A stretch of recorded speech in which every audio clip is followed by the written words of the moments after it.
Bismillahirrahmanirrahim. Assalamualaikum warahmatullahi wabarakatuh. Innal hamdalillah nahmaduhu wa nasta'inuhu wa nastaghfiruh wa na'udzu billahi min shururi anfusina wa min sayyiati a'malina. May yahdihillahu fala mudilla lahu wa may yudlil fala hadiya lahu. Asyhadu an la ilaha illallah wahdahu la syarika lahu wa asyhadu anna Muhammadan abduhu wa rasuluh sallallahu alaihi wasallam la nabiyya ba'dah. Ya ayyuhalladzina amanu taqullaha haqqa tuqatih wa la tamutunna illa wa antum muslimun. Ya ayyuhalladzina amanu taqullaha wa qulu qawlan sadida yuslih lakum a'malakum wa yaghfir lakum dhunubakum. ومن يطع الله ورسوله فقد فاز فوزا عظيما. أما بعد فإن أصدق الحديث كتاب الله وخير الهدي هدي محمد صلى الله عليه وسلم وشر الأمور محدثاتها فإن كل محدثة بدعة وكل بدعة ضلالة وكل ضلالة في النار.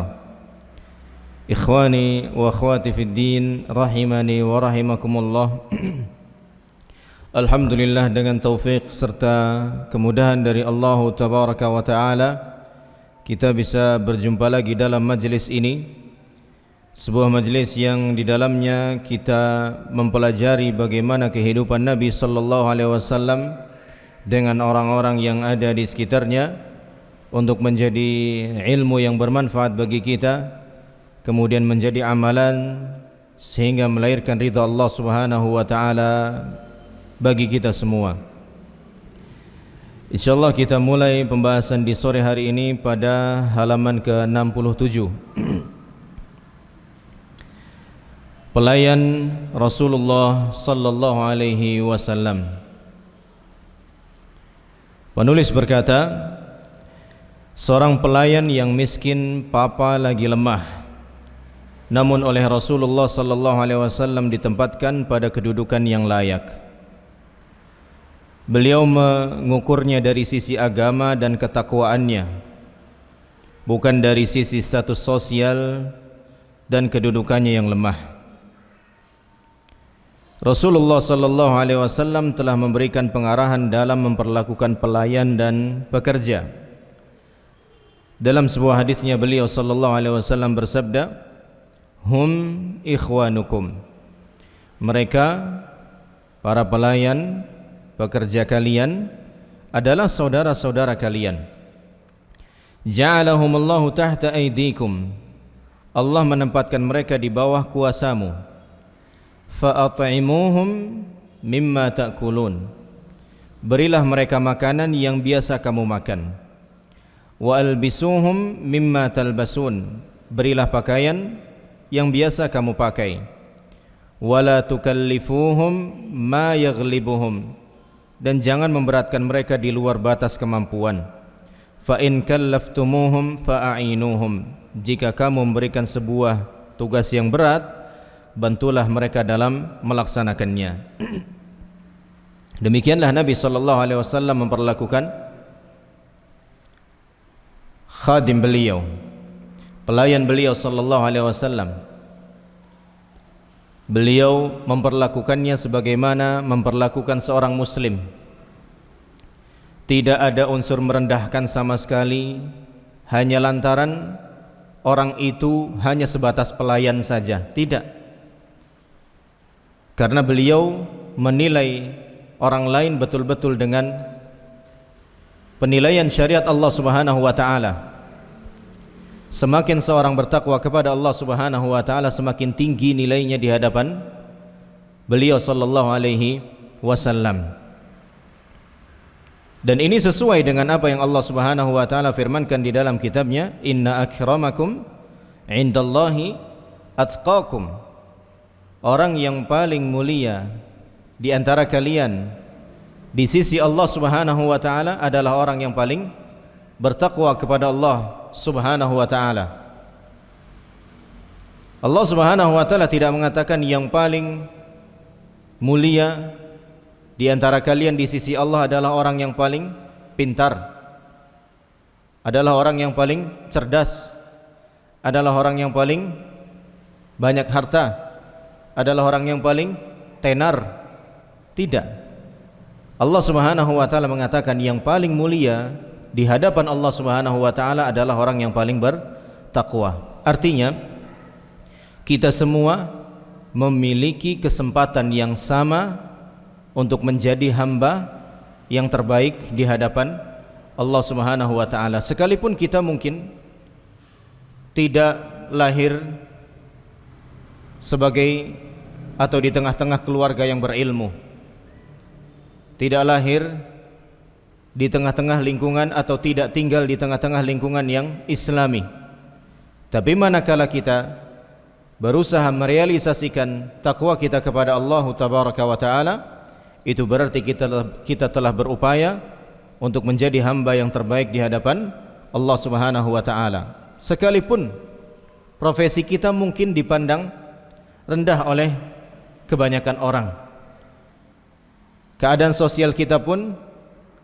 tidak dipandang sama sekali bahkan oleh orang-orang di lingkungan kita. Namun jangan berkecil hati. Penilaian manusia bukanlah apa-apa, bukanlah penilaian yang sebenarnya, namun penilaian yang sebenarnya adalah apa yang datang dari Allah Subhanahu wa taala. Dan Allah tidak pernah salah dalam memberikan penilaian bagi siapa yang betul-betul mulia atau tidak mulia di hadapan Allah Subhanahu wa taala. Syaratnya jika hamba itu mau bertakwa kepada Allah Subhanahu wa taala. Begitu pula dalam hadis yang lain Nabi sallallahu alaihi wasallam menjelaskan hal yang senada. Innallaha la yanzuru ila suwarikum. Sesungguhnya Allah Subhanahu wa taala tidak melihat kepada rupa kalian, walakin yanzuru ila qulubikum wa a'malikum. Tetapi yang Allah lihat, yang Allah nilai adalah hati kalian dan amal perbuatan kalian. Semua manusia, semua orang memiliki kesempatan yang sama untuk menjadi hamba termulia di hadapan Allah Subhanahu wa taala, atau menjadi hamba yang mulia di hadapan Allah Subhanahu wa taala. Makanya Nabi sallallahu alaihi wasallam tidak membedakan. Yang penting orang itu bertakwa, maka dimuliakan oleh beliau sallallahu alaihi wasallam sekalipun seorang khadim, sekalipun seorang pelayan, seorang pembantu. Dan di antara pembantu Nabi sallallahu alaihi wasallam adalah Anas bin Malik radhiyallahu taala anhu. Nabi sallallahu alaihi wasallam di sini menjelaskan bahwa pembantu itu sama seperti kalian, sama seperti kita. Mereka adalah saudara-saudara kita, saudara-saudara kita seagama, saudara-saudara kita seaqidah, bahkan mungkin saudara-saudara kita semanhaj. Yang membedakan adalah kita mempekerjakan dia, dia bekerja kepada kita. Itu saja yang membedakan. Kenapa? Beliau mengatakan ja'alahumullahu tahta aydikum. Allah posisikan mereka, Allah tempatkan mereka di bawah kekuasaan kalian. Artinya saat kita menjadi seorang yang mempekerjakan orang lain, atau ada orang lain yang bekerja kepada kita, itu bukan semata-mata karena kehebatan kita. Tidak. Kita bisa mempekerjakan orang atau orang mau bekerja kepada kita, itu karena Allah yang menciptakan situasi yang demikian, bukan karena keuletan kita dalam membangun bisnis kita, bukan karena kegigihan kita dalam membangun perniagaan kita, bukan. Itu memang sebab, tapi bukan yang utama. Yang paling utama kenapa kita bisa mempekerjakan orang adalah karena Allah yang memudahkan. Artinya ingat, kamu sekarang bisa mempekerjakan orang lain itu karena adanya kemudahan dari Allah Subhanahu wa taala. Maka jangan semena-mena. Kalau Allah tidak beri kemudahan buat kamu untuk bisa mempekerjakan orang lain, mungkin kamu yang dipekerjakan oleh orang lain. Ini diantara faedah ketika Nabi sallallahu alaihi wasallam mengatakan ja'alahumullahu tahta aydikum. Allah Subhanahu wa taala menempatkan mereka di bawah kekuasaan kalian. Artinya kita harus ingat, kita bisa mempekerjakan mereka itu karena dimudahkan oleh Allah Subhanahu wa taala. Maka jangan semena-mena, jangan sombong, jangan seenaknya sendiri. fa'at'imuhum mimma ta'kulun. Berilah mereka makan dengan makanan yang biasa kamu makan, jangan dibeda-bedakan. Mentang-mentang mereka pembantu, mentang-mentang mereka pelayan, mentang-mentang mereka pekerja, terus kualitas makanannya dibedakan. Atau bahkan apa? Pakaiannya juga dibedakan.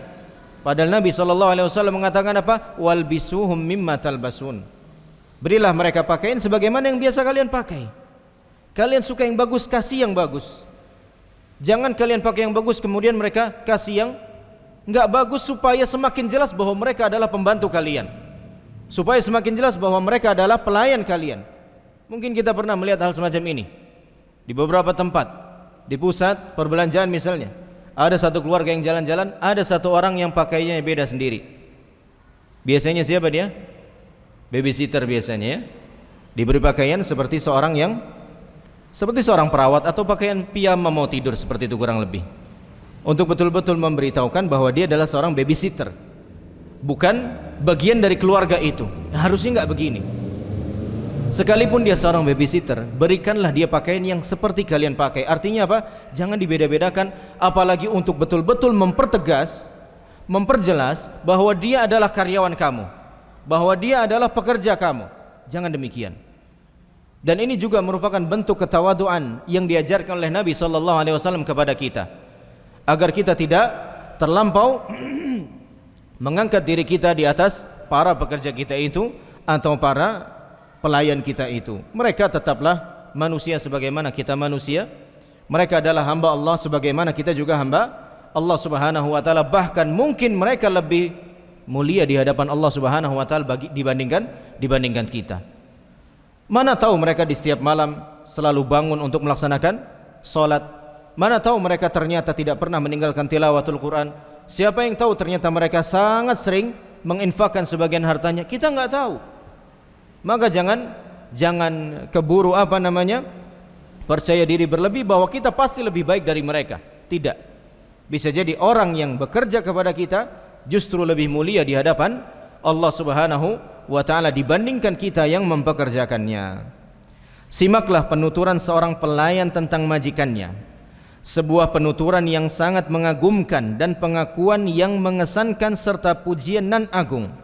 Pernahkah Anda melihat seorang pelayan memuji majikannya sebagaimana pujian yang diberikan pelayan Rasulullah SAW kepadanya? Rasanya belum pernah.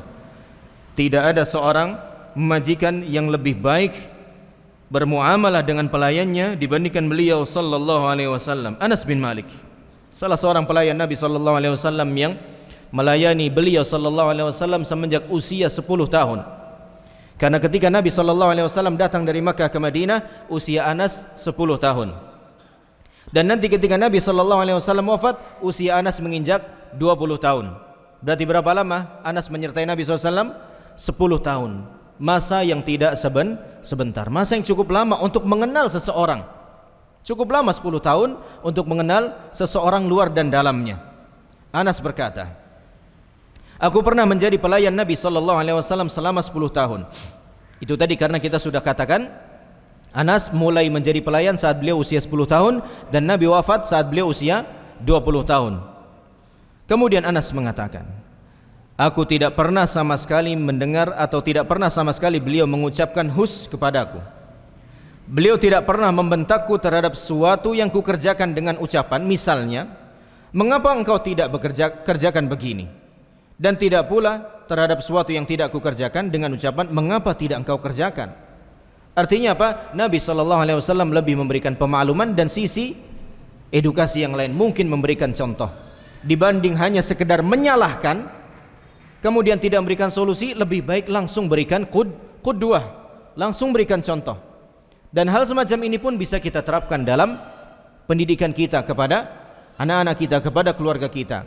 Ketimbang terus menyalah-nyalahkan sehingga membuat kepercayaan diri anak tersebut semakin melemah, lebih baik kita berikan tahu atau beritahukan cara yang tepat. Kita ajarkan cara yang tepat bagaimana menyelesaikan tugas, bagaimana cara melakukan suatu atau menunaikan suatu amanah.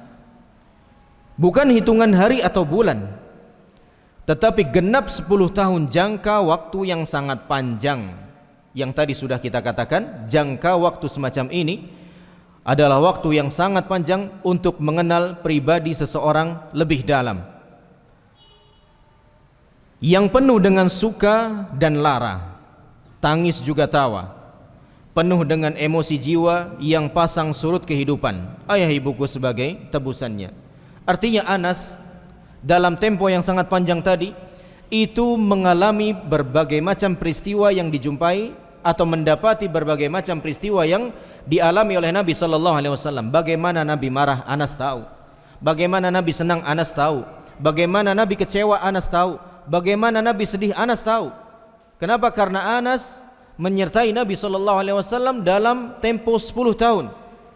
Sehingga kalaulah Nabi sallallahu alaihi wasallam ingin membuat-buat, ingin memberikan kesan yang baik kepada Anas, itu merupakan hal yang sangat sulit bisa dilakukan oleh seorang manusia. Berbohong dalam tanda kutip berbohong, dan Nabi tidak mungkin berbohong dalam masa yang begitu panjang seperti ini, rasanya manusia tidak akan mungkin bisa. Artinya semua hal yang didapati, dilihat oleh Anas bin Malik radhiyallahu ta'ala anhu pada diri Nabi sallallahu alaihi wasallam adalah hal yang sebenarnya memang ada pada diri Nabi sallallahu alaihi wasallam. Nabi marah bagaimana? Ya begitulah marahnya Nabi. Nabi kecewa bagaimana? Ya begitulah kecewanya Nabi. Nabi nangis bagaimana? Ya begitulah menangisnya Nabi sallallahu alaihi wasallam. Tidak ada hal yang dibuat-buat, tidak ada kepalsuan yang dibuat-buat oleh Nabi sallallahu alaihi wasallam di hadapan Anas bin Malik radhiyallahu ta'ala anhu. Kenapa? Karena tempo yang sangat panjang. Terlebih dari itu, apa untungnya bagi Nabi sallallahu alaihi wasallam untuk merekayasa akhlaknya di hadapan Anas? Enggak ada untungnya sama sekali. Kenapa? Karena Anas hanya seorang pelayan. Kalau kita merekayasa sikap kita, merekayasa perilaku kita di hadapan orang yang ingin kita ambil manfaatnya, itu mungkin. Kenapa? Karena kita butuh sama dia. Tapi Nabi SAW merekayasa sikapnya kepada Anas, rasanya nggak mungkin. Kenapa? Karena Nabi SAW sama sekali tidak memiliki hajat kepada Anas bin Malik radhiyallahu ta'ala anhu. Mau ngapain Nabi SAW merekayasa perilakunya di hadapan Anas? Nggak ada faedahnya.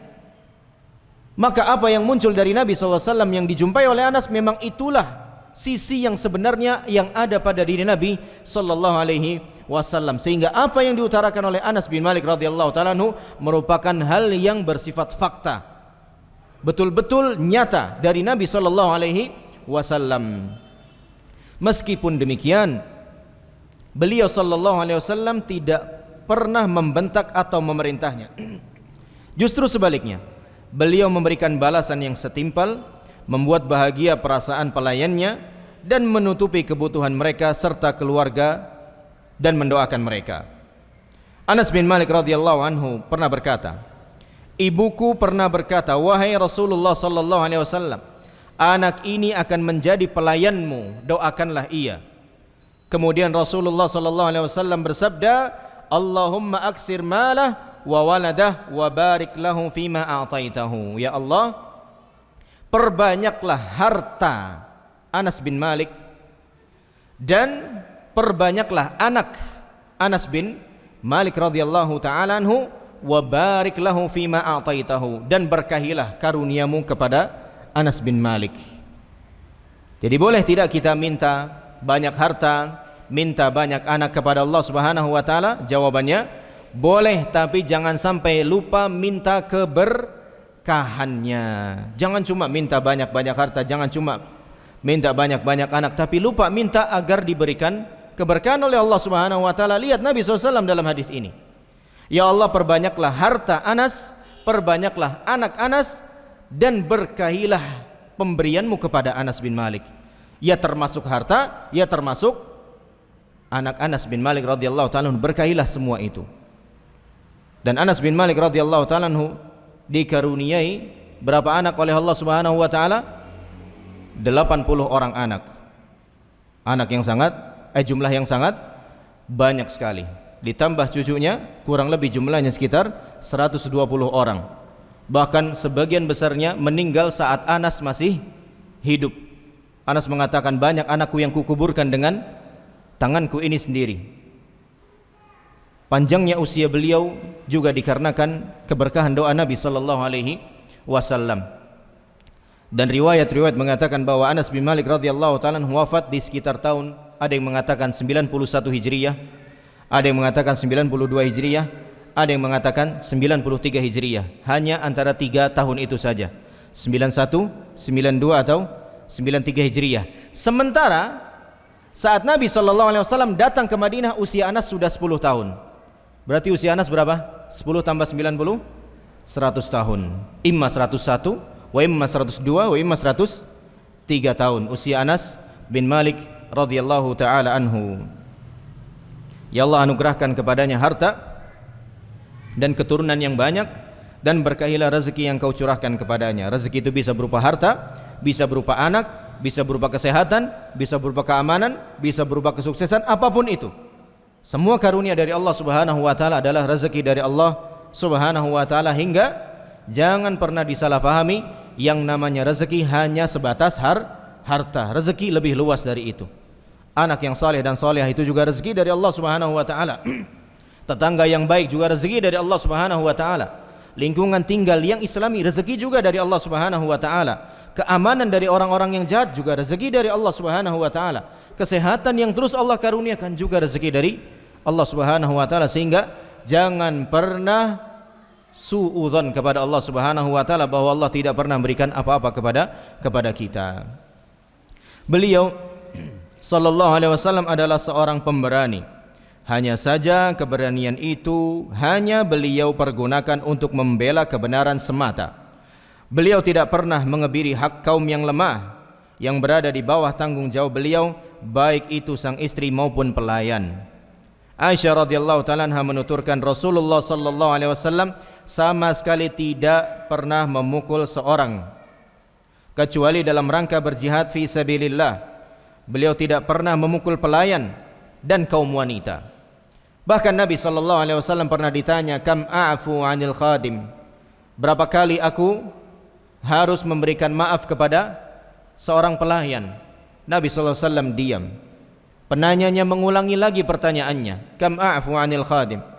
Berapa kali aku harus maafkan pelayanku? Nabi SAW masih diam. Baru di kesempatan yang ketiga, Nabi SAW menjawab, "A'fu anhu fil yaumi aktsar min 70 marrah." Maafkanlah dia sehari bisa lebih dari 70 kali. Sebisa mungkin kamu terus maafkan dia. Tentunya dalam kesalahan-kesalahan yang tidak disengaja. Kesalahan-kesalahan yang tidak diinginkan oleh pelayan tersebut, bukan kesalahan yang memang karena faktor kesengajaan. Artinya banyak-banyaklah memberikan maaf kepada pelayanmu. Ini Nabi SAW atau perlakuan beliau kepada pelayan saja sudah seperti ini. Seorang yang status sosialnya dianggap sebelah mata oleh segelintir manusia, tapi beliau SAW tetap memperlakukannya dengan perlakuan yang arif, perlakuan yang sungguh mulia. Maka bagaimana lagi perlakuan beliau SAW kepada orang-orang yang bukan pelayannya, istrinya, anaknya, saudara-saudaranya, tentu melayani mereka atau memperlakukan mereka dengan lebih baik lagi. Itulah Aisyah radhiyallahu anha yang telah berulang kali mengungkapkan keluhuran budi sebaik-baik hamba yang terpilih. Telah banyak sekali riwayat yang bercerita tentang keagungan pribadi dan keelokan pergaulan beliau sallallahu alaihi wasallam. Bahkan orang-orang kafir Quraisy pun mengakuinya. Di antara bukti bahwa kaum Quraisy mengakui keluhuran pribadi Nabi sallallahu alaihi wasallam adalah saat mereka memberikan gelar Al-Amin kepada beliau sallallahu alaihi wasallam sebelum beliau diangkat menjadi nabi dan rasul. Sebelum beliau diangkat menjadi nabi dan rasul, orang-orang musyrikun Quraisy memberikan gelar Al-Amin kepada beliau sallallahu alaihi wasallam. Namun ketika beliau diangkat menjadi nabi dan rasul, orang-orang musyrikun Quraisy tersebut mengubah julukan beliau dengan sematan-sematan yang negatif, bukan karena beliau sallallahu alaihi wasallam yang salah, akan tetapi karena mereka tidak bisa menerima apa yang didakwahkan oleh beliau sallallahu alaihi wasallam yang berupa tauhid kepada Allah Subhanahu wa taala. Nabi SAW enggak salah apa-apa. Dakwahnya juga enggak salah apa-apa, merekalah yang salah. Mereka yang tidak bisa menerima dakwah tauhid yang dibawa Nabi sallallahu alaihi wasallam, bahkan mereka mengatakan, "Aja'alal alihata ilaha wahida, inna hadza la syai'un ujab." Kata mereka, orang-orang musyrikun Quraisy, apakah Muhammad hendak menjadikan Tuhan-Tuhan kami yang banyak ini cuma tinggal jadi satu Tuhan saja? Itu siapa? Allah Subhanahu wa taala. Inna hadza la syai'un ujab. Sungguh ini hal yang sangat mengherankan, enggak bisa kami terima. Maka mereka pun memberikan gelar-gelar atau sematan-sematan yang negatif kepada Nabi Muhammad sallallahu alaihi wasallam.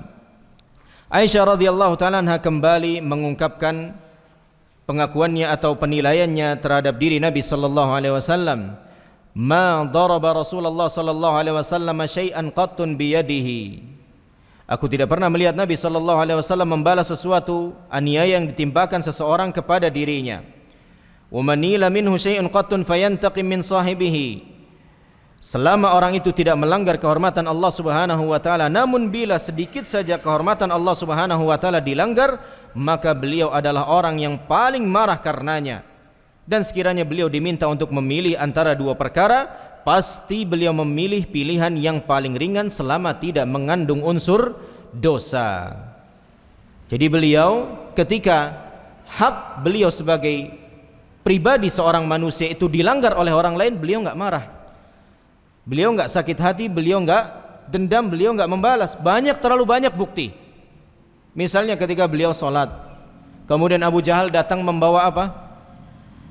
Membawa jeroan onta, diletakkannya di pundak Nabi SAW saat beliau sedang sujud, dan jeroan itu masih banyak darahnya mengalir di badan Nabi SAW. Fatimah pun datang dan menyingkirkan hal itu. Beliau sakit hati, beliau membalas? Enggak sama sekali. Ketika beliau berdakwah ke Taif, ingin mengajak mereka kepada suatu hal yang menjadi kunci keselamatan bagi mereka, bukan reaksi atau respon positif yang beliau terima, justru reaksi yang sungguh luar biasa, memilukan. Beliau diusir, beliau dilempari dengan batu, bahkan beliau berdarah hingga beliau meninggalkan Taif. Hingga datang Malakul Akhsyabain, malaikat penjaga dua gunung Akhsyabain, gunung yang besar, dan berkata kepada beliau sallallahu alaihi wasallam, baru saja Jibril datang kepadaku mengatakan bahwa aku diperintah untuk menuruti apa yang engkau inginkan.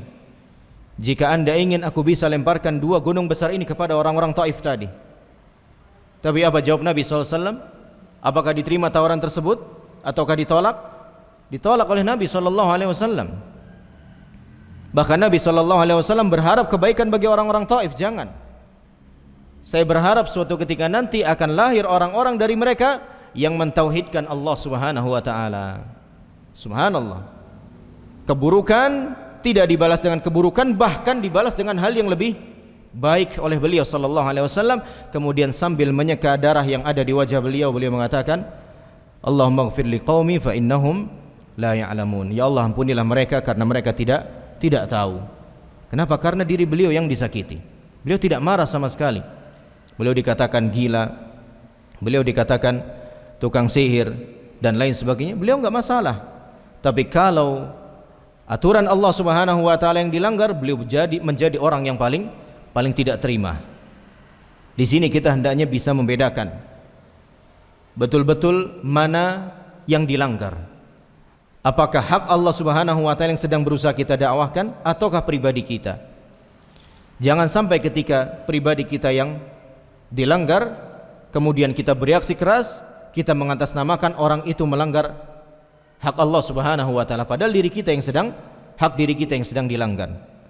Sebuah contoh adalah ketika ada seorang wanita yang harus dipotong tangannya karena terbukti melakukan pencurian, dan wanita ini berasal dari keluarga yang mulia. Keluarganya pun mencari-cari kira-kira siapa yang bisa memohonkan pengampunan. Apa pengampunan? Amnesti ya kalau nggak salah ya, kepada Nabi SAW agar wanita itu tidak dipotong tangannya. Maka mereka cari dan ditemukanlah Usamah bin Zaid. Usamah bin Zaid ini adalah mantan anak angkatnya Nabi SAW. Dulu anak Nabi SAW pernah mengangkat seorang anak. namanya Zaid, tapi dibatalkan oleh Allah Subhanahu wa taala, enggak boleh. Tapi Zaid dan kemudian Zaid punya anak namanya Usamah. Nabi sangat sayang sekali terhadap Zaid dan Nabi sangat sayang sekali terhadap Usamah. Maka mereka minta tolong kepada Usamah radhiyallahu taala anhu untuk memohonkan pengampunan kepada Nabi SAW untuk wanita tadi. Jangan sampai dipotong tangannya. Maka apa jawab Nabi SAW? Atashfa' fi haddin min hududillah. Apakah kamu bermaksud untuk mengajukan pengampunan dalam hukum Allah Subhanahu wa taala? Pertanyaan yang tidak membutuhkan jawaban. Pertanyaan yang tujuannya mengingkari, apa-apaan ini? Kok bisa-bisanya memohonkan ampunan untuk tidak dilaksanakannya hukum Allah Subhanahu wa taala? Nabi SAW mengingkari dengan keras apa yang dilakukan oleh Usamah, anak yang beliau sangat sayangi. Kemudian beliau mengatakan, demi Allah, orang-orang dahulu itu binasa karena hal yang demikian. Annahum idza saraqa fihim asy-syarif tarakuhu. Orang-orang dulu itu kalau yang terbukti melakukan pencurian, mereka biarkan saja. Wa idza saraqa fihim ad-dha'if aqamu 'alaihi al-hadda. Tapi giliran yang melakukan pencurian, terbukti melakukan pencurian, orang-orang yang lemah langsung dieksekusi hukumannya. Orangnya langsung dieksekusi, hukumannya diberjalankan. Wallahi alau anna Fatimah binta Muhammadin sallallahu alaihi wasallam saraqat laqata'tu yadaha. Demi Allah, seandainya putriku Fatimah ini sampai terbukti mencuri, pasti ku potong juga tangannya. Gak beda-bedakan Nabi sallallahu alaihi wasallam. Dan Nabi SAW sangat marah. Kenapa? Karena yang hendak dilanggar dalam peristiwa ini adalah hukum Allah Subhanahu wa taala, bukan hak pribadi beliau sallallahu alaihi wasallam sebagai seorang manusia. Beliau menyeru umatnya untuk berlaku lemah lembut. Beliau sallallahu alaihi wasallam bersabda, "Innallaha rafiqun yuhibbur rifqa fil amri kulli." Sesungguhnya Allah itu maha lemah lembut, maha lembut. Yuhibbur rifqa fil amri kulli, menyukai kelembutan dalam segala perkara. Dan banyak hadis Nabi SAW yang menjelaskan demikian. Innar rifqa marrifqu fi syai'in illa zana wa man nuzi'a an syai'in illa syana. Tidaklah kelemah lembutan. Kalau bahasa kita kelemah lembutan nih, ada kata-kata lemahnya. Di sini dibuang kata lemahnya. Mungkin karena kaitannya dengan Allah ya. Allah itu tidak lemah. Tidaklah kelembutan ada pada seseorang, melainkan akan membuat seorang itu menjadi mulia, menjadi indah, menjadi rupawan. Karena apa? Karena dia lembut orangnya. Wa manuzi'a an syai'in illa syana. Dan tidaklah kelembutan itu dicabut dari seseorang, melainkan akan membuat orang itu tampak sangat buruk. Betapapun rupawannya dia, tampan atau cantiknya dia, tapi dia orang yang kasar, nggak ada nilainya ketampanan atau kecantikannya itu. Karena apa? Tidak ada kelembutan pada dirinya. Dan Nabi SAW juga mengatakan dalam hadis yang dulu pernah kita pelajari dalam masalah interaksi kita dengan keluarga, beliau menganjurkan kita untuk bersikap lembut kepada keluarga dan menjadikan adanya kelembutan dalam keluarga sebagai syarat adanya kebaikan dalam keluarga itu. Nabi sallallahu alaihi wasallam bersabda, "Innallaha idza arada bi ahli baitinil khaira adkhala fihimur rifqa." Jika Allah Subhanahu wa taala menghendaki kebaikan bagi satu keluarga, Allah akan hadirkan kelembutan di tengah-tengah mereka. Kita kalau mau hadir kebaikan di tengah keluarga kita, hadirkanlah kelemah lembutan itu, atau hadirkanlah kelembutan itu dalam keluarga kita. Kita kepada orang tua kita, utamanya kepada orang tua kita. Apa kata Allah Subhanahu wa taala? Wahfid lahuma janahadz dzulli minar rahmah. Atau sebelumnya, wala taqul lahuma uff wala tanharhuma wa qul lahuma qawlan karima. Jangan katakan kepadanya, dan jangan bentak dia, dan ucapkanlah ucapan yang baik kepada orang tua. Wakhfid lahuma janahadz dzul, rendahkan dirimu di hadapan kedua orang tuamu. Betapapun tinggi kedudukanmu di tengah kawan-kawanmu atau tengah masyarakatmu, di instansi kamu, Tapi di hadapan orang tua kamu, kamu tidak lebih sebagai seorang anak. Wa qur rabbirhamhuma kama rabbayani shaghira, dan ucapkanlah, ya Allah, rahmatilah keduanya sebagaimana keduanya telah memeliharaku di waktu kecil. Kepada orang tua berlembutlah. Kepada pasangan kita, istri kepada suami, suami kepada istri, berlembutlah. Dan orang tua juga kepada anak. Kenapa? Karena kita ingin hadir kebaikan dalam keluarga kita. Dan Nabi SAW sudah menjelaskan, di antara tanda Allah menghadirkan, menginginkan kebaikan bagi satu keluarga, Allah akan hadirkan kelembutan di tengah-tengah keluarga itu. Suami kepada istri, istri kepada suami, anak kepada orang tua kepada anak, semuanya saling berlembut. Maka hal yang demikian akan mendatangkan keridhaan Allah Subhanahu wa taala, kebaikan dari Allah Subhanahu wa taala. Kemudian bingkisan dan tamu Nabi sallallahu alaihi wasallam. Sentuhan perasaan dan gejolak emosional adalah sesuatu yang selalu hadir dan dibutuhkan dalam kehidupan seorang insan, baik di tengah masyarakat, keluarga maupun di dalam rumahnya. Bingkisan hadiah adalah salah satu sarana untuk merekatkan hati dan meluluhkan dendam serta amarah. Ya, hadiah bisa menjadi sebab hilangnya rasa dendam, rasa sakit hati. Bahkan bisa menjadi sebab munculnya rasa kasih dan sayang. Apa kata Nabi sallallahu alaihi wasallam? Tahadu tahabbu. Saling memberi hadiahlah, kalian akan saling mencintai.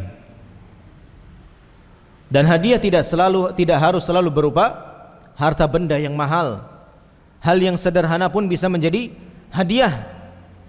Bahkan salam kita pun juga bisa menjadi hadiah. Makanya Nabi SAW mengatakan, la tadkhulul jannata hatta tahabbu, hatta tu'minu, wa la tu'minu hatta tahabbu. Kalian tidak akan masuk surga sampai kalian betul-betul beriman, dan kalian tidak akan beriman sampai kalian saling menyayangi.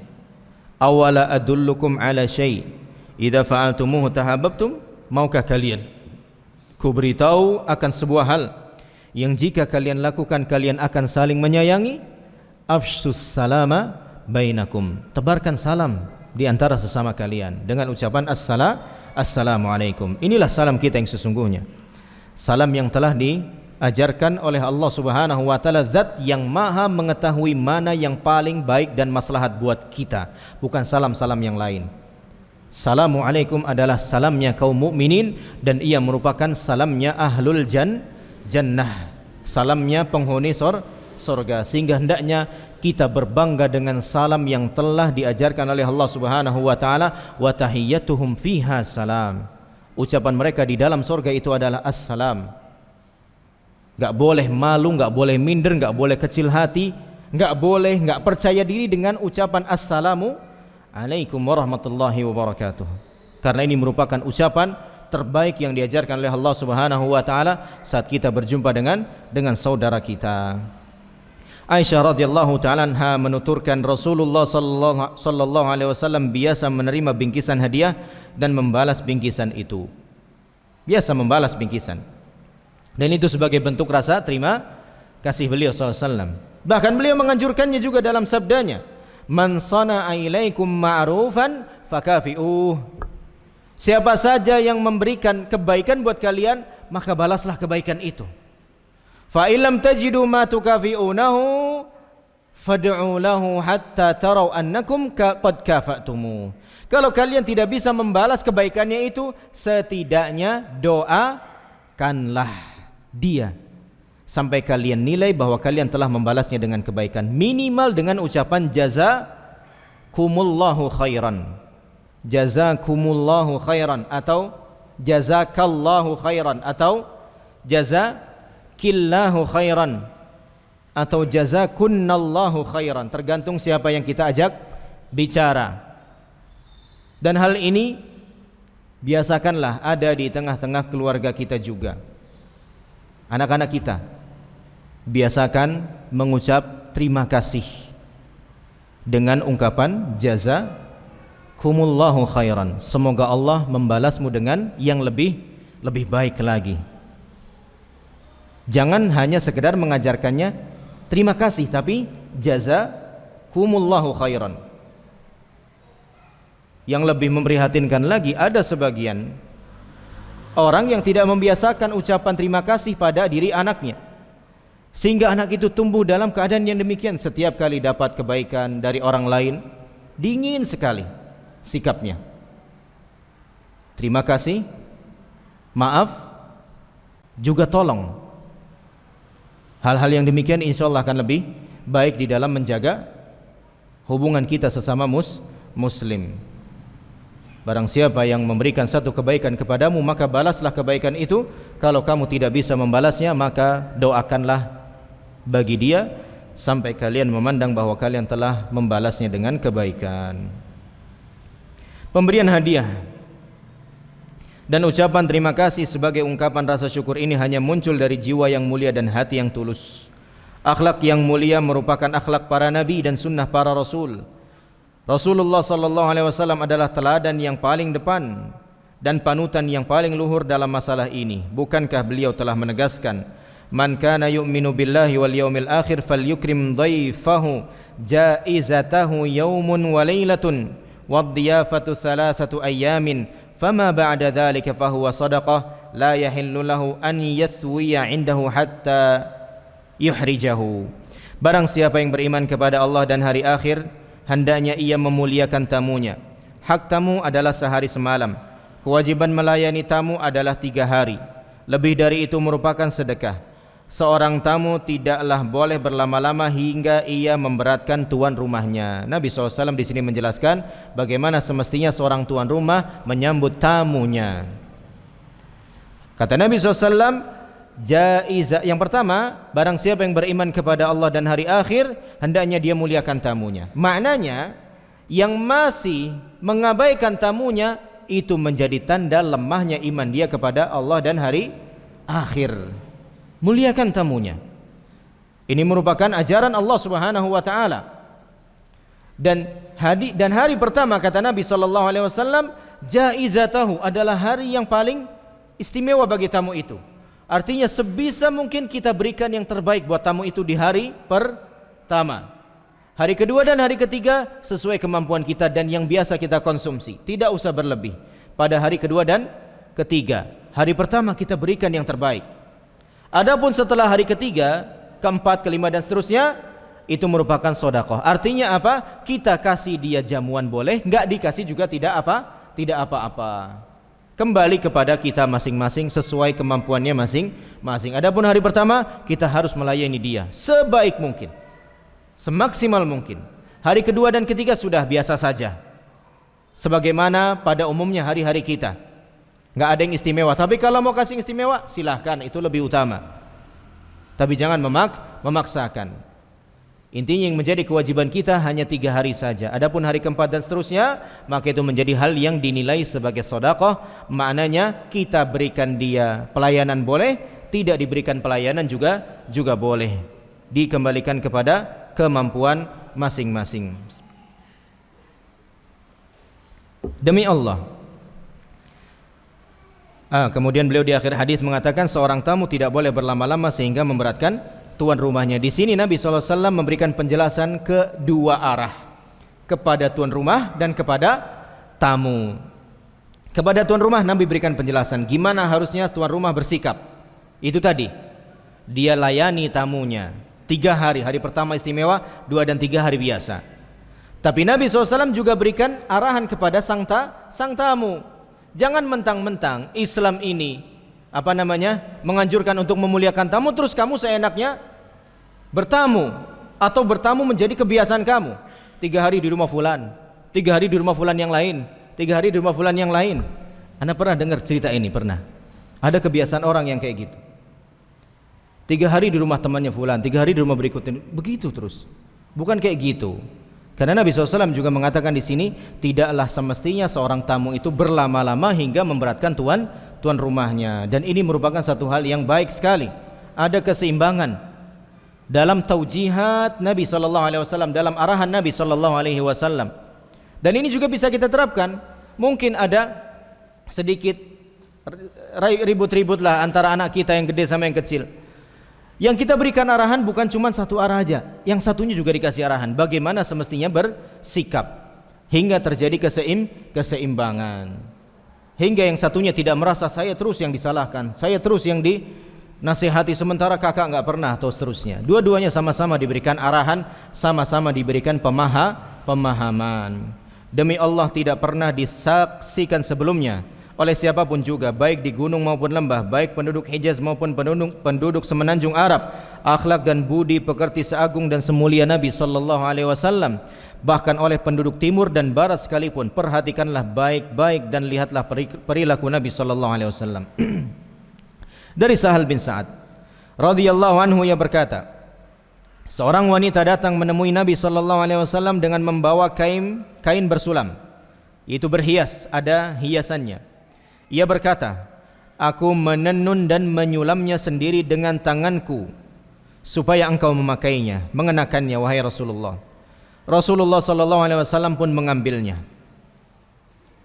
Di sini kita bisa lihat ada akhlak Nabi sallallahu alaihi wasallam, beliau mau menerima hadiah. Jangan ditolak. Sebagian kita mungkin menolak hadiah karena merasa gengsi, enggak. Kita terima bukan karena kita butuh sama hadiah itu, tapi demi apa? Supaya tidak mengecewakan orang yang bermaksud baik kepada kita. Setelah itu kita mau manfaatkan atau mau kita kasih lagi ke orang lain, terserah. Terima dulu aja supaya tidak membuat dia kecewa. Apalagi dia sudah bersusah payah dalam mengupayakannya. Di sini kan Nabi SAW menerima hadiah itu, kain yang disulam, diterima oleh Nabi SAW. Hadiah datang dari anak, hadiahnya sederhana atau sepele banget, terima aja. Jangan sampai membuat anak itu kecewa kemudian ngerasa kapok, lah bapak ternyata gitu dikasih hadiah, mendingan gak usah sekalian. Akhirnya gak pernah ngasih hadiah lagi. Karena apa? Mendapatkan respon yang gak diharapkan dari kita. Terima dulu aja, terlepas dari kita membutuhkannya atau enggak, terima dulu aja, menghindari munculnya rasa kecewa pada hati orang yang memberi hadiah tadi, apalagi anak itu anak kita. Kadang mereka semangat, pulang-pulang bawa tugas sekolah yang mereka selesaikan, menunjukkannya kepada kita, kita apresiasi. Jangan diabaikan atau ditanggapi dengan begitu dinginnya, hingga akhirnya dia pun tidak semangat lagi untuk berkarya atau untuk melaksanakan tugas-tugasnya sebagai seorang siswa atau seorang santri. Diterima oleh Nabi sallallahu alaihi wasallam. Rasulullah sallallahu alaihi wasallam pun mengambilnya. Tampaknya beliau sangat membutuhkan. Kemudian beliau keluar menemui kami dengan mengenakan kain itu sebagai sarung, bahkan dikenakan, dipakai. Nah, ini juga semakin membuat orang yang memberinya bahagia. Oh ya, alhamdulillah, ternyata dipakai. Kan senang kita.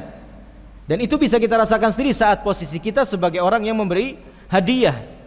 Ditunjukkan bahwa kita suka, kita pakai, orang itu akan semakin suka dan membuat orang lain senang selama tidak bertentangan dengan syariat, dicatat sebagai ibadah, bahkan termasuk amal-amal yang paling utama. Afdalul a'mal an tudkhila surura ala qalbi akhikal muslim. Kama qala sallallahu alaihi wasallam, di antara amal yang paling utama adalah engkau hadirkan kebahagiaan dalam hati saudara se-Islammu. Gak susah kita bikin orang senang tuh, gampang biasanya.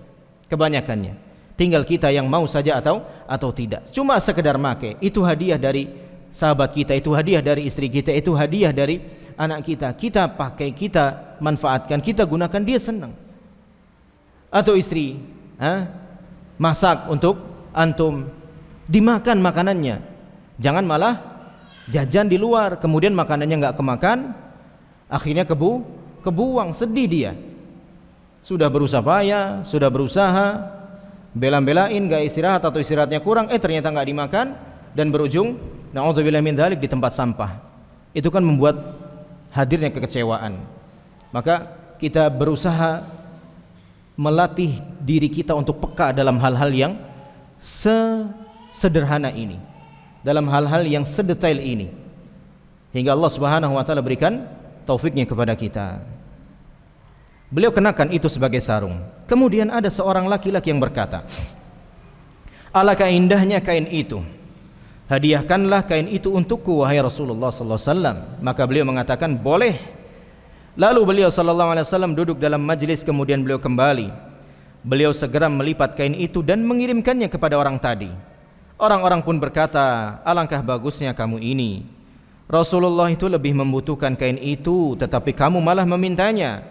Padahal kamu tahu Rasulullah itu adalah orang yang tidak pernah menolak permintaan. Artinya kok kamu sampai hatinya begitu minta kain itu dari Nabi SAW. Memang si Nabi SAW itu orang yang gak pernah nolak, tapi ya jangan jadi begitu, kata orang-orang tadi. Ternyata orang itu menjawab apa? Demi Allah, sesungguhnya aku meminta kain itu kepada beliau bukan untuk ku kenakan, akan tetapi aku ingin menjadikannya sebagai kain kafan untukku. Sahal sang periwayat hadis ini mengatakan, benar, dengan kain itulah orang itu dikafani. Yang menjadi syahid, menjadi poin utama hadis ini adalah Nabi sallallahu alaihi wasallam tidak menolak permintaan orang lain. Selama beliau bisa, beliau akan berikan apa yang diminta tersebut.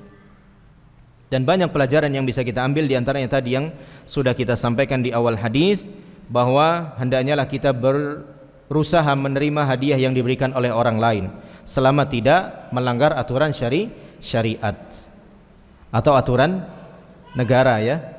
Nanti masuknya ke gratifikasi, begitu kan bahaya, malah kasus lagi ya, gara-gara nerima apa misalnya 1 kilo duku aja jadi kena kasus ya. Jangan, kalau yang kayak gitu nggak boleh, menghindar madarat yang lebih besar. Kita memang dianjurkan menerima hadiah, tapi juga ditimbang-timbang maslahat dan mafsadahnya. Kemudian juga menghadirkan kebahagiaan dalam hati seorang mukmin merupakan seutama-utama amal di hadapan Allah tabaraka wa taala. Berikutnya beliau berkata, tidaklah mengherankan jika demikian luhur budi pekerti hamba pilihan Allah Subhanahu wa taala ini, karena beliau dibimbing langsung di bawah pengawasan Allah Subhanahu wa taala dan menjadikannya sebagai teladan. Ya, beliau bisa sebagus itu, bisa sesempurna itu karena apa? Karena dibimbing langsung oleh Allah Subhanahu wa taala. Makanya kita kenal, atau di dalam Islam ini ada sebuah istilah terkait diri beliau, bahwa beliau adalah seorang yang maksum, seorang yang dijaga oleh Allah Subhanahu wa taala. Bahkan sedari kecil, sebelum beliau menjadi seorang nabi, beliau bercerita dulu waktu kecil beliau mengembalakan kambing, kemudian bersama teman-temannya menjumpai sebuah pesta masyarakat. Beliau ingin ikut di dalam pesta itu, tapi ternyata apa? Allah jadikan beliau tidur sampai keesokan harinya hingga beliau melewatkan pesta itu, tidak ikut. Nabi SAW dijaga dari Allah Subhanahu wa taala dari perangai yang negatif sedari kecil. Itu belum jadi nabi sudah dijaga, bagaimana ketika sudah jadi nabi, lebih dijaga apa enggak? Lebih dijaga. Makanya aneh, ada seorang yang mengatakan Nabi SAW itu sebagaimana manusia umumnya ya. Mungkin kalau di tempat beliau itu ada pohon jambu, beliau juga akan nyolong jambu, kata orang ini. Allahu Akbar. Mungkin di antara antum ada yang pernah melihat video ini. Hal yang sangat-sangat apa ya namanya, memprihatinkan, bisa keluar dari lisan seorang muslim.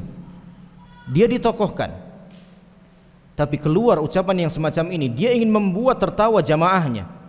Ucapan semacam ini termasuk hal yang bersifat istihza, mengolok-olok Nabi sallallahu alaihi wasallam, dan taruhannya enggak main-main. Riddah, keluar dari Islam. Qul abillahi wa ayatihi wa rasulihi kuntum tastahzi'un. Katakanlah wahai Muhammad SAW kepada orang-orang itu, abillah, apakah dengan Allah, wa ayatihi, ayat-ayatnya, wa rasulihi, rasulnya, kuntum tastahzi'un, kalian itu semua sebagai bahan candaan. Qad kafartum ba'da imanikum, kalian telah kafir setelah kalian beriman, kata Allah Subhanahu wa taala. Kita boleh bercanda, kita boleh melucu, tapi jangan sampai menabrak batasan-batasan syariat Allah Subhanahu wa taala. Kemudian beliau sallallahu alaihi wasallam, kata beliau, telah memberikan contoh yang agung dalam hal kemurahan hati dan kedermawanan. Hakim bin Hizam radhiyallahu anhu mengatakan, aku pernah meminta sesuatu kepada beliau sallallahu alaihi wasallam dan beliau pun memberinya. Kemudian aku minta lagi, beliau memberinya lagi. Kemudian aku minta lagi, beliau memberikannya lagi sampai 3 kali. Kemudian beliau mengatakan, wahai Hakim, sesungguhnya harta ini manis dan indah. Barang siapa yang mengambilnya dengan kemurahan hati, ia akan mendapat keberkatan padanya. Barang siapa yang mengambilnya dengan ketamakan, ia tidak akan mendapatkan keberkahan padanya. Bagaikan orang yang makan tapi tidak pernah kenyang. Tangan yang di atas lebih mulia daripada tangan yang di bawah. Nabi SAW ngasih, tetap ngasih, tapi bukan hanya sekedar ngasih, bukan hanya sekedar memberi, tapi juga diberikan arahan bagaimana semestinya kita bersikap, atau Hakim bersikap dalam hadis ini. Kamu boleh minta, tapi ingat, tapi jangan kayak begini. Kalau kamu minta harta-harta ini karena kamu suka, kamu gak akan diberkahin. Maksudnya karena suka itu karena kamu sangat menginginkannya, karena kamu sangat tamak kepadanya, kamu gak akan diberkahi. Dan ingatlah wahai Hakim, bahwa tangan yang di atas lebih baik daripada tangan yang di bawah. Al-yadul ulya hiyal munfiqah wal yadus sufla hiya as-sailah. Dalam hadis yang lain Nabi SAW bersabda, atau sebagaimana yang beliau katakan, tangan yang di atas maksudnya adalah tangan yang memberi, tangan yang di bawah maksudnya adalah tangan yang menerima, tangan yang meminta. Biar bagaimanapun tetap mulia yang memberi daripada yang meminta. Sebisa mungkin jangan meminta-minta kepada manusia, karena mereka juga manusia sebagaimana kita manusia. Memintalah kepada Allah Subhanahu wa taala, sebagaimana hal ini pun telah disabdakan oleh beliau sallallahu alaihi wasallam, idza sa'alta fas'alillah, kalau kamu mau minta, mintalah kepada Allah Subhanahu wa taala. Minta kepada Allah pasti dikasih. Kenapa? Karena Allah sendiri yang mengatakan, wa idza sa'alani ibadi anni fa inni qaribun ujibu da'watad da'i idza da'an. Jika hambaku bertanya kepadamu tentang diriku, katakanlah aku ini dekat. Ujibu da'watad da'i idza da'an, aku akan memperkenankan, mengabulkan doa orang yang mau berdoa kepadaku. Allah bilang aku kabulkan. Ini janji dari Allah dan Allah tidak mungkin mengingkari janjinya. Maka hendaknya kita percaya betapa Allah pasti menepati janji-janjinya.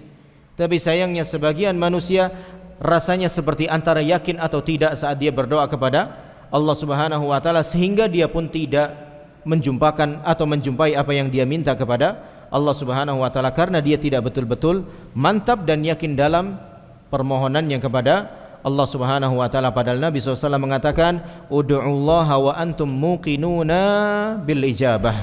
Berdoalah kepada Allah dan kalian dalam keadaan yakin untuk diijabahi, untuk dikabulkan. Benarlah ucapan seorang penyair, atau syairnya kita lewatkan saja. Kita lanjut kepada paragraf berikutnya. Jabir radhiyallahu anhu berkata, tidak pernah sama sekali Nabi SAW mengatakan tidak setiap kali beliau diminta. Kedermawanan dan kemurahan hati beliau sulit untuk dicari tandingannya. Ditambah lagi dengan kebaikan hati. Bahkan seorang di antara musyrikun ada yang mengatakan Nabi SAW adalah seorang yang memberi dan tidak ada rasa takut jadi fakir. Artinya beliau itu betul-betul memberi sebagaimana orang yang banyak sekali hartanya. Padahal beliau tidak banyak harta, namun beliau selalu memberikan apa yang diminta. Di antara kebiasaan beliau adalah menebar senyum kepada orang yang berada di dalam majelis, sehingga orang-orang akan menyangka bahwa orang itulah orang yang paling dikasihi oleh beliau sallallahu alaihi wasallam. Jabir bin Abdullah, ini tolong dikoreksi yang benar Jarir, bukan Jabir. Jarir, J-A-R-I-R, bukan Jabir tapi Jarir, bukan J-A-B-I-R tapi J-A-R-I-R. Jarir bin Abdullah radhiyallahu anhu mengungkapkan, sejak aku masuk Islam, setiap kali Rasulullah SAW berpapasan denganku atau melihatku, beliau pasti tersenyum. Ini hal yang mudah, tapi disepelekan, diabaikan oleh sebagian kaum muslimin. Bahkan yang makin prihatinkan, diabaikan oleh sebagian yang sudah mengenal sunnah.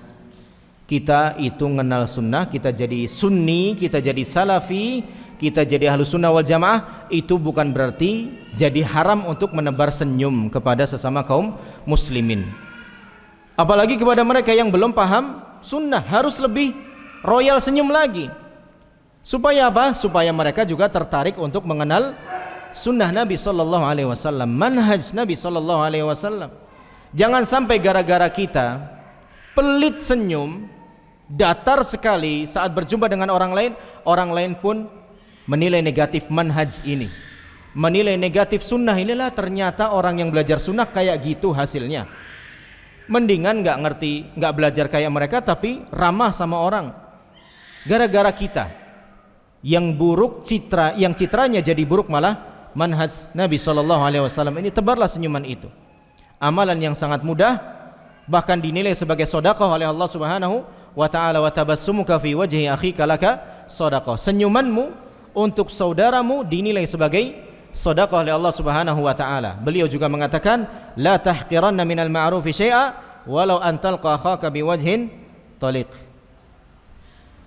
Jangan kamu remehkan perbuatan baik sekecil apapun, walaupun hanya sekedar melempar senyum saat berjumpa dengan saudaramu. Dan jangan pilih-pilihlah, senyum kepada semua saudara kita, baik yang sudah mengenal manhaj ataupun yang belum mengenal manhaj. Dan bisa jadi yang belum mengenal manhaj lebih butuh untuk kita berikan senyuman. Supaya apa? Supaya mereka tertarik untuk juga mau belajar manhaj Nabi SAW, mengenal sunnah Nabi SAW lebih dalam, lebih jauh lagi. Cukuplah pengakuan dari orang melihat langsung, yang melihat langsung menjadi pembelajaran kita. Abdullah bin Harith radhiyallahu anhu menuturkan, tidak pernah aku melihat seorang yang lebih banyak senyumannya dibandingkan Nabi SAW. Mengapa harus heran wahai saudaraku tercinta? Beliaulah yang menegaskan, wa tabassumuka fi wajhi akhika shadaqah, dan senyumanmu untuk saudaramu dinilai sebagai sedekah. Anas bin Malik radhiyallahu anhu yang pernah menjadi pelayan Nabi sallallahu alaihi wasallam telah mengungkapkan kepada kita beberapa sifat yang agung yang ada pada diri beliau yang sulit ditemukan pada diri seseorang, bahkan pada diri orang yang sangat banyak. Rasulullah SAW adalah seorang yang sangat lembut. Beliau pasti memperhatikan setiap orang yang bertanya kepada yang diperhatikan. Dilihat wajahnya, ditatap matanya. Kecuali yang bukan mahram, maka yang bukan mahram jangan. Adapun sesama ikhwan atau sesama akhwat, maka tatap wajahnya. Itu sebagai bentuk kita menghargai dia. Jangan dia ngajak ngomong kita, mata kita kemana, wajah kita kemana. Itu sama sekali tidak menghargai dia saat dia berbicara.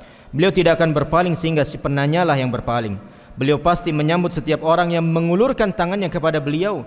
Beliau tidak akan melepaskan jabatan tangannya hingga seorang itulah yang melepaskannya. Bahkan beliau mengatakan bahwa jika dua orang muslim berjumpa, fayatasafahani, dua-duanya saling bersalaman, ghufira lahuma qabla an yatafarraqa. Atau kama qala sallallahu alaihi wasallam, akan berguguran dosa-dosanya sampai keduanya berpisah.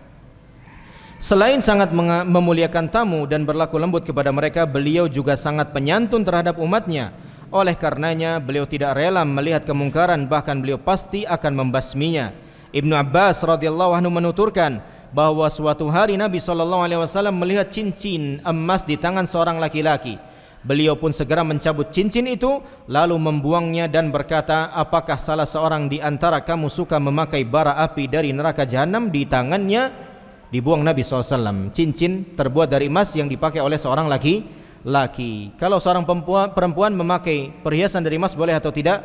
Boleh. Yang tidak boleh hanya laki-laki saja. Emas dan besi. Adapun dari perak, laki-laki boleh menggunakannya. Dari besi tidak boleh juga. Dan itu juga dilarang oleh Nabi sallallahu alaihi wasallam. Wallahu alam bisawab. Kiranya ini kajian kita di kesempatan hari ini. Barangkali sebelum diakhiri ada pertanyaan yang disampaikan, dipersilahkan baik dari bapak maupun ibu-ibu. Bismillah.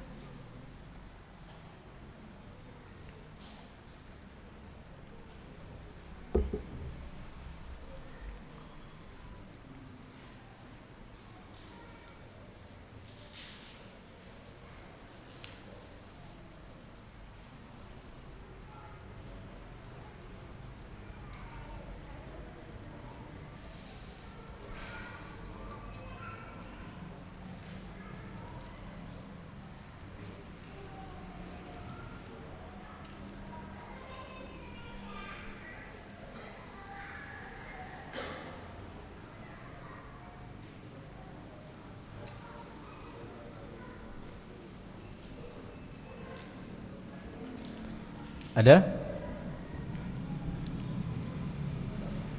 Nggak ada? Taib, jika tidak ada pertanyaan, alhamdulillah kita cukupkan kajian kita sampai sini. Insyaallah kita lanjutkan pada pertemuan berikutnya. Wallahu a'la wa a'lam wa jalla wa ahkam bis-shawab. Subhanakallahumma wa bihamdika asyhadu an la ilaha illa anta astaghfiruka wa atubu ilaik. Billahi taufiq wal hidayah. Assalamualaikum warahmatullahi wabarakatuh.